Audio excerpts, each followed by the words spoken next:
Oh my god! Little Girl round 1 once again with Titan. We're going to be able to see week 2 day 1 match 3 game 1 first half of T versus MRC. Titan Little Girl round 1 against Opera Singer again. We've seen this from First Accounting playoffs, but let's see how it goes for our preliminary stages for now.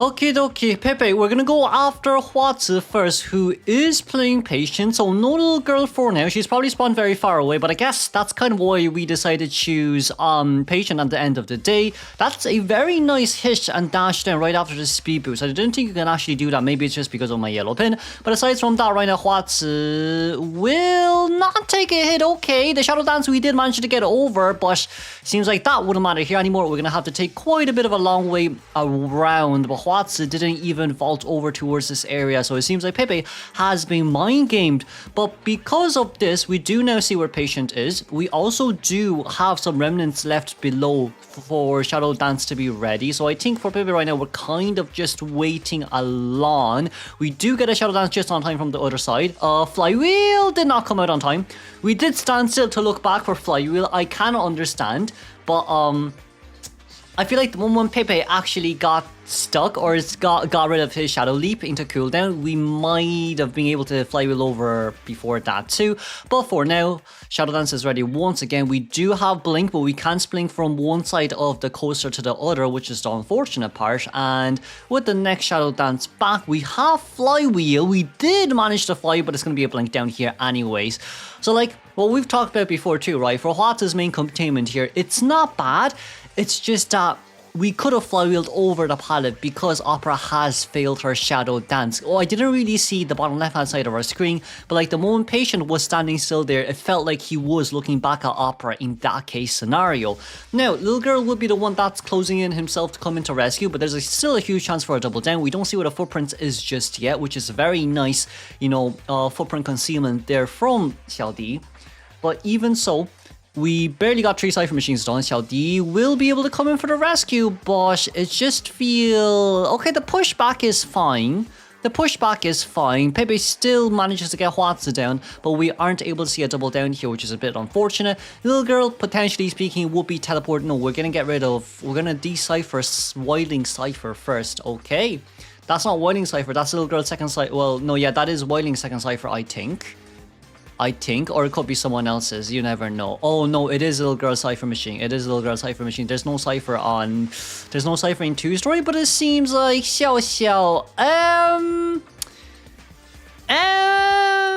We're gonna meet up on heal. It seems like Little Girl's gonna immediately heal the Wildling, but I don't know how to feel about the healing right in front of the Hunter's face, but I guess it's quite a desperate situation.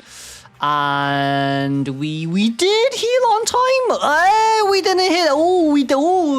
That page saved the day. That page, genuinely speaking, saved the day. But we can't rescue anymore here anyways, because Wildling goes down. And Little Girl, this isn't a Little Girl issue. I say Little Girl did pretty well, especially when it comes to the rescue, especially when it comes to the page push back right over there too. It's just that you can't make it to the chair with Wildling 10% movement debuff. For now, that seems like a 4-man elimination game here for Pepe. Because of that failed rescue, I won't lie. From MRC's point of view, Xiao came in way too early as the Wildling. You didn't need to come in that early. Realistically speaking, you didn't need to come in that early, especially when you know, like, Patient still hasn't been chaired just yet. But I do understand the sentiment of, oh, let's just be there early, because why not? 50-second board time. But like, because of that, and Opera was able to find out where you are, that is kind of the issue. And as you can see here too, okay, Puppeteer can definitely come in to rescue because she can tank 3 hits, well 2 hits let's say. But for the time being, that's a very nice little Lewis, but even so, can Little Girl contain for 20 odd seconds? It's kind of hard. It is really hard here. We're still trying to play around a little bit more. Ooh, that's a hit right over the pallet. We want to play a little bit of Pilot Mind Game right there, but that is a hit right over the pallet as we do decide to change targets for Puppeteer. Nanako, on the other hand, can tank 2 more hits. Well, he can take 2 more little Lewises. But you do have to feel a little bit sorry for this puppeteer too, cause I mean Lewis out okay. Could. What I would like to say is, like, small model characters are really hard to tear shockish compared to big model characters, which is why like little girl and Lewis, when they vault, it seems like they vault so fast and you can't get a hit on them. That's kind of my point of view from small character models, where they have this small point advantage. But little girl on the other hand will go down here immediately. Wildling was on board and is at full health, meanwhile Puppeteer can still decode. It's just that right now Xiaoxia is way too close towards this little girl, and that simply just means if Puppeteer can't contain here, hey, beautiful. Little girl can only heal at 51%. Still a bit hard, because Puppeteer cannot be healed because of his useless flesh. To be fair, he is wood. He is made out of wood. Pinocchio. But aside from that, Shadow Dance back, and woohoo! Nice mind game. Nice inner deep step there from the Puppeteer. And there he goes. 57% life machine decoding progress. Teleport is ready. Hence, the biggest issue right now is if Wildling actually gets on towards the board, that's just no board for Wildling to rescue the little girl. If we do teleport out and get a little girl down ASAP, that's good. But preferably speaking, you would want to get a hit on Wildling before that happens, just so it takes them 10-15 seconds to heal and Wildling a bit longer to rescue the little girl. It could potentially be after half. You even could potentially, you know, stop Wildling from rescuing, because if you see here, Pepe is pretending that he's lagging, I think. And with Wildling getting hit here, I think we'll teleport the moment Wildling gets hit. It'll be better to teleport the moment. We're teleporting now. Oh, this is pretty bad. If Pepe didn't, if Xiaodi didn't cancel the, if Xiaodi didn't manage to cancel the Shadow Leap there, I feel like we could have gotten a hit on the little girl and teleport back immediately within 9 seconds. But now it's a whole different story. Now it's Wildling max health Wildling, 10-second board time, 77 decoding progress. We might try hit Wildling then if that's the case, because Wildling did use up self-heal. Right, so Wildling did use up self-heal because we changed targets immediately. It's just a little bit hard here for survivors to still get a 3-man escape game. Now, there's no teleport good news.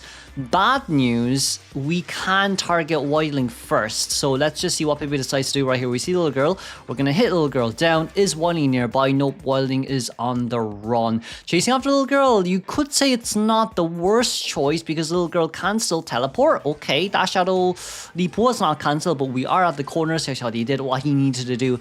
Even with such a bad even with a bad early/mid game, we were still able to mitigate damage here. I would say a lot of praises to Nanako too with those containments. But let's congratulate the tie game for now. Let's move on straight to our second half. Second half will be TE survivors coming out as psychologist, aeroplanist, coordinator, and mercenary here. I feel like this would not be a bad showcase of aeroplanist right after his nerf against Opera's nerf 2. But our aeroplanist here, it's going to be Flywheel alongside it with knee-jerk reflex. Yang Yang will be coming out as well, it seems, instead of Hua Hua playing. But let's move on towards the game.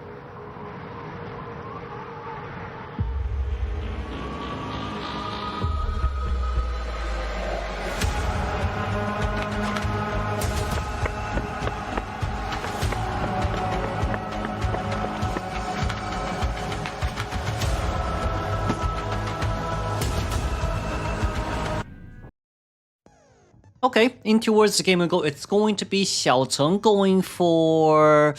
Seems like we're actually going for Zibi here. It will be a pretty good showcase. It will be a pretty good showcase here for Aeroplanist after nerf, excuse me. Shadow Dance back, Xiaocheng. This is the opera that you have been practicing so much. Hopefully we'll be able to see some results, but that's going to be hover immediately towards the other side, in which I think, sure, look, he's able to pull some distance with the first hover, but then like after hover is gone and you've only jetpacks remaining, you're not able to pull that much distance away against Opera if there are like these time intervals where you're taking a small 0.75 second break. So for now, Zibi is still currently on the run. We're going to be able to take a knee-jerk reflex there, but it seems like it wouldn't matter too much. We didn't get a Palamine game there as Zibi decided not to play with you too much, but it seems like because of that, we're able to prolong the kite for so long. Now, Flywheel is utilized. Flywheel has been consumed, then it just means it's a guaranteed tie game for Xiaocheng, knowing that this is a an Aeroplanist without borrowed time. That's going to be Shadow Dance over, immediate hit down, no blink used, but that's what we have talked about before as well. Aeroplanist is just a little bit too hard to, how do I say, use to his max extent. Your jetpacks has to be really fast. Before we talk about, okay, before his nerf, it needs to be every 0.5 seconds. You use it now, it's like every 0.25 seconds. So there should be only a 250 millisecond break in between each jetpack use, so you need to be able to use it fast. Potentially speaking, in the future, NetEase might just allow aeroplanes to, you know, jetpack straight forward.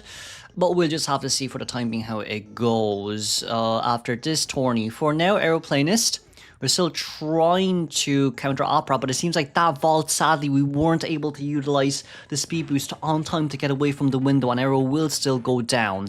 Blink still has not been forced, Shelton. This could potentially be a win game because of the fact that we're 2.5 Cypher Machines down, but right now, Coordinator has a gun, has a perfume.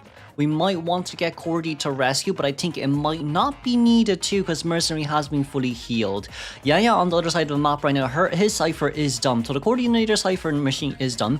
Potentially speaking, 2 survivors come in to rescue. Psycho's getting, Psycho's getting Mercenary Cypher machine done right now. So with Psycho and Mercenary being so close to each other, I guess the Cypher machines are pretty spread across the map right now. But we are still missing one full Cypher machine with Blink as well ready on our hands to use. Mercenary? Hey, okay, that hit it. I thought it hit the chair. And let's just see. We do have Blink. I don't think it's necessary to use it. Especially with Aeroplane, there's only one item left on his hands. Okay, yeah. Yeah, we try to utilize that small gap to jetpack off the rails. Jetpack off force stop, excuse me. For now, Blink is up. There is also trump card for teleport change. Mercenary is near the vicinity, but with 2 elbow pads. But against the max presence Opera Singer, with that, you know, Shadow Leap range increased, might just be a tiny bit more different. For now, Xiao Teng, let's just see if we can find Mercenary or not. Mercenaries. Shadow Launch. Okay, there we go. Yeah. That's kind of a bit scary there, I won't lie. But Xiao Teng is not able to find where Mercenary is, as he is behind the tent. And it seems like our next containment will be delayed just for a little bit, thanks to this Mercenary hiding. We do see the footprints right now, but there's only one Cypher machine left because of this. Two survivors at full health right now. Even if Mercenary goes down, do we want to teleport is the good question. We most likely want to force Mercenary to consume his items and use up self-heal. That's item number 1 used. Very nice elbow pad used by Yihua. And I'd say the biggest question of it all is, no, I think it's fine, because I was about to say, hey, that's so much palette used, what happens with endgame? But then in my mind, I'm like, okay, wait a second. Cordy has gun, Cordy has perfume, so it wouldn't matter too much. If we're talking about item consumption, as Li Bao is going to become the next chaser immediately. That's going to be an immediate hit. That's a palette speed boost away alongside with the hit boost. And it seems like for Xiao Teng, that palette, I feel like breaking the palette would be really good for endgame, but I guess we want to get this Psycho on chair ASAP because there is someone down on the ground. That's a hit right over the palette too. No basement. Cypher machine is currently being decoded and Mercenary 63% healed. I feel like the moment we actually the Psycho here, it's gonna have to be max chair rescue. But Mercenary, if he does get if he actually does consume self heal, Xiao Teng actually knows where he is too. Mercenary currently at 99 self heal progress. Oh, I forgot to check Persona. Do we have Deer Hunt? If we have Deer Hunt, it'll be a little bit more different, as it seems like Xiao Teng does not see where Mercenary is. So this might just be a little bit more different than we think. Hold on, Mercenary did get up. Okay, we did get Tinnitus right after Mercenary got up. So in this case scenario, we're not able to see where Mercenary is, but the moment we lose Tinnitus, that's all what matters. Mercenary, 1 elbow pad left. Mercy, it's going to be really hard for him to actually make it towards this area. He's running right now, and I do think Xiao Teng's going to be able to realize. Xiao Teng, we see him now. Okay, we see him now. Good news, that's elbow pad number 1. No elbow pads left on our hands, but Mercy isn't going to be able to make it. As long as Xiao Teng doesn't hit here, Mercy won't be able to make it. That's a 3-man guarantee elimination. Xiao Teng, you cannot hit. Here. If you hit here, that's a speed boost. So now we will hit. And with this in mind, that's a 3-man elimination for Xiao Teng. That's a 3-man elimination. That Psycho target change was not bad. It did work in his favor. Mercy has no self-heal too, so if we can get Mercy down immediately, that would be nice. We potentially want to break the pallet and then pop open a Cypher machine. Yeah, Xiao knows this too, so we're going to break the pallet first and we're going to pop open. Okay, it's going to take a little bit longer here for us to actually find where Mercenary is. There is a Shadow Dance ready soon, but Mercenary, there's not much left to play around, but we should be able to vault over one more time just for the good luck charm, and that's a hit down. Okay. Mercenary should not have enough time, but the moment we teleport over, okay, can we get Dungeon though? There's Dungeon nearby. There's Dungeon. Oh, no! Yang Yang, no.